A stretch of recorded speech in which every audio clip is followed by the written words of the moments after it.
All right, check it out, man. So you know a crocodile can go a whole year without eating. I know some of us can go 5 hours, but they could go a year, no food, full patience, zero panic, because you cost the lives of three others. But when the moment finally comes, it doesn't hesitate. It doesn't think about it. It doesn't wait till Monday. How many of us did that? I know I have, right? But in reality, most of us just do the opposite, right? We're impatient with our results and we're hesitant with our effort. That's hustling backwards, to be honest with you. And nature's been telling us that for a long time. I'm always big on looking at things holistically and studying nature, to find the answers that seems to be hitting, right? But really it's just in front of us, you know what I mean? So your boy been watching the Animal Planet and doing some studying about apex predators, right?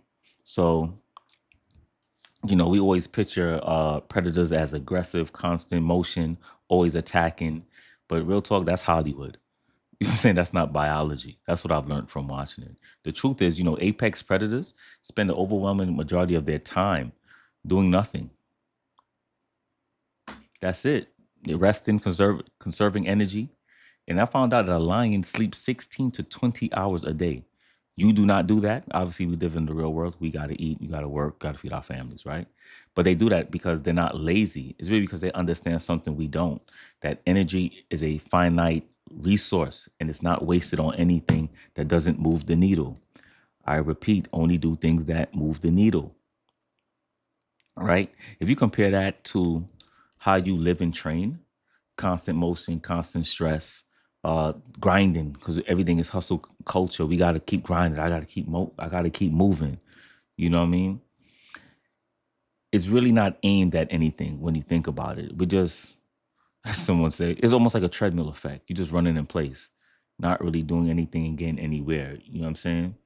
And you're spending the energy of a predator on prey results, not prey as in praying, Pray, but Prey. All right.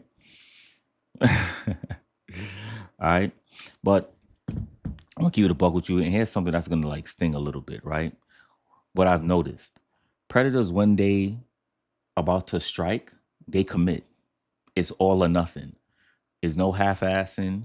It's I gotta get this shit or I'm not eating, you know?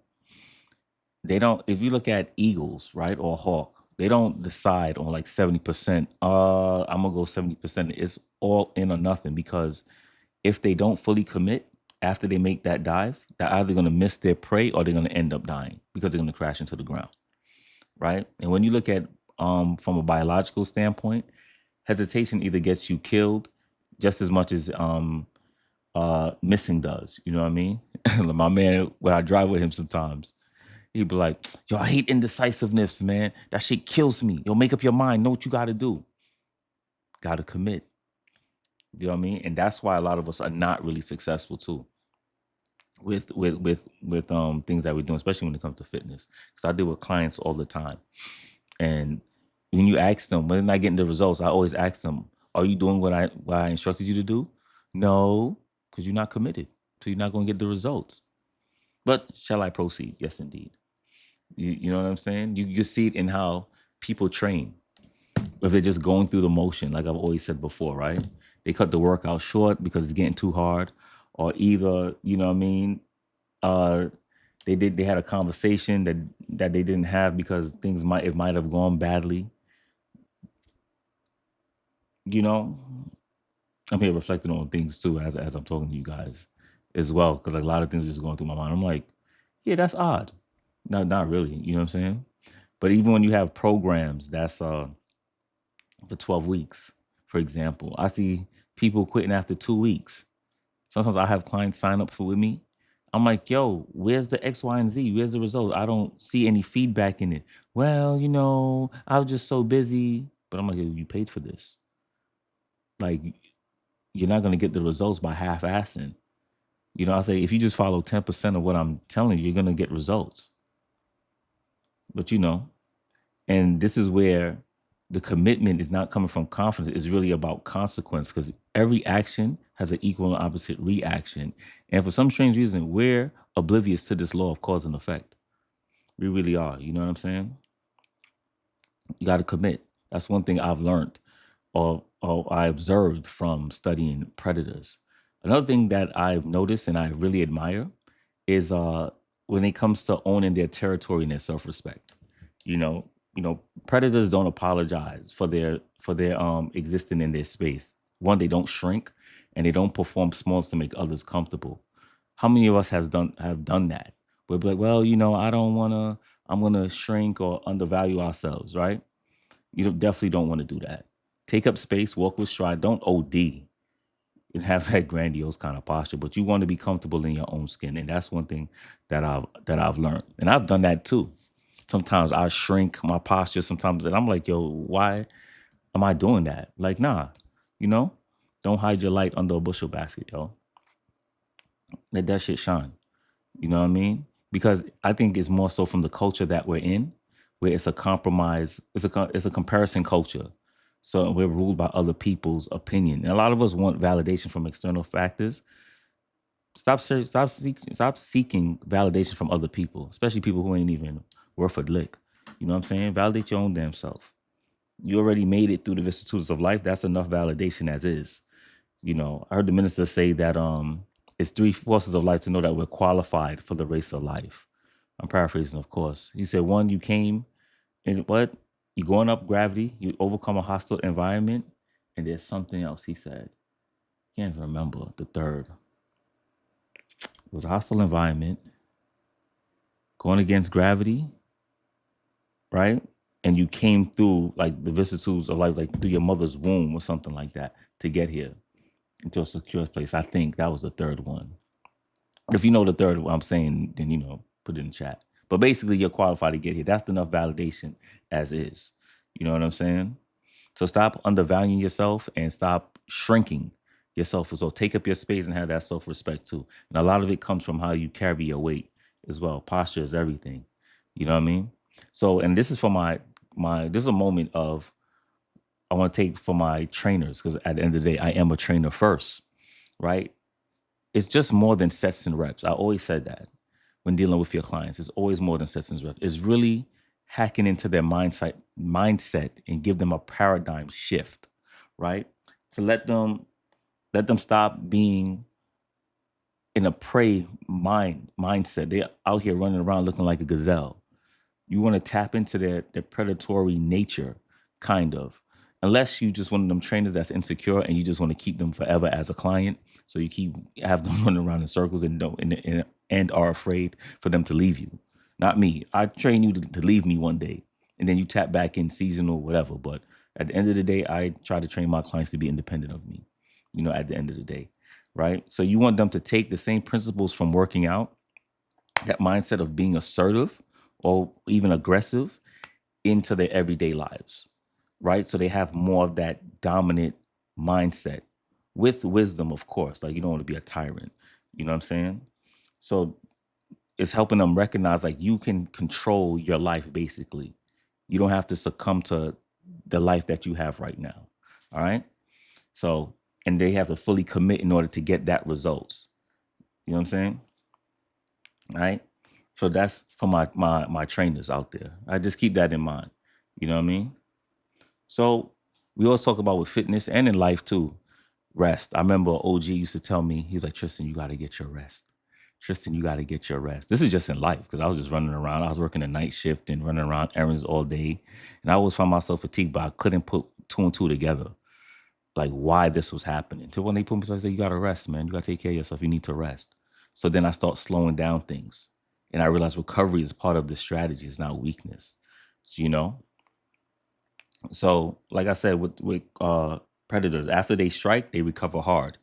There's no fully, like there's no shame in it. A cheetah after a sprint isn't pushing through anything. It's flat on the ground, overheating, does nothing until it's ready again. We got to do that as well, because, like I said, in the fitness culture, everybody treats rest like an apology that you have to earn. No, it's not. And I'm a big believer that less is more anyway. Enough with the junk volume. It's more about being efficient, fully committed in what you're doing.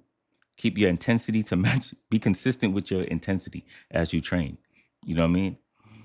It's simple as that. Don't even overcomplicate anything. You know what I'm saying? So that's how we should be living anyways, you know what I mean? So another thing too with predators I really like, they're very patient.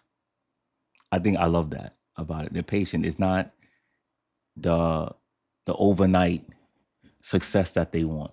When they strike, but they observe their prey, take their time, and then they get it, you know? And sometimes they don't get them, but at least, they were committed to it and they just regroup, you know what I mean? So just like in life, you don't got to be loud about anything. You don't need to be busier, you know what I mean? Or just to prove anything to be constantly moving. You're just wasting energy, like I said before. Energy is finite. So you want to conserve your energy and move in an efficient manner. You know what I mean? It's funny, right? Because I had a client one time. She had a previous trainer, and I'm not knocking no other trainer, never. You know what I'm saying? Everybody got their own method and how to train, and I just show people a different way of training. It's not the way, it's a way. You know what I'm saying? But one time she pulled me to the side. She was like, my previous trainer would have me do like a circuit, like 9 different exercises, just have her moving around. And I'm listening. I'm like, oh, okay. And then she said, but with you have me doing like 4 exercises and I'm out of breath. I'm like, yeah. And I explained to her, why is that? And she was like, even my husband said, yo, my body, since she's been training with me, her body has changed. Like drastic, she sees it and everybody is complimenting her. She's like, Tristan, I get so many compliments since I've been training with you, you know, because less is more and it's about being efficient. You don't need to be running around doing XYZ. Take our time, move with precision, and that's it. It's more of a predator hunting kind of mentality that I try to impart onto my clients. Do you know what I mean? So we don't have to keep moving around wasting energy because all that shit don't move the needle, and you don't want to have unnecessary mileage on your body. It's about longevity. We're gonna train hard. We're gonna train smart. We're gonna train safe. At the end of the day, all right. So you need to know when it comes to that, you have to have a plan, know what you're hunting, how to conserve your energy, and when the moment comes, you commit fully without hesitation and without apology. You know what I mean? That's how you do it. You know what I mean? So let me know what you guys think and if you're gonna apply these principles to your everyday life, whether it's training or life in general, right? Be a predator, an apex predator, because there's levels to everything. You see what I'm saying? And if you're gonna be a prey, be the best damn prey you can be. I wouldn't want that for you. As Kobe said, he was like, if you're gonna be a gazelle, that's fine, but be the fastest gazelle you can be. You know what I mean? Do it at the top level. If you're looking for a program to get you to point A to B and adapt to that or evolve you into that predatory mindset, click the link in the description. Let's see if we can work together, and I got you. All right. So it's a pleasure, and I'm always interested in hearing what you guys have to say. So leave your comment, like, comment, and subscribe. All right. So until next time, this is Alchemy Fitness, where we transfer you from lead to gold. Train hard, train smart, and train safe. Peace.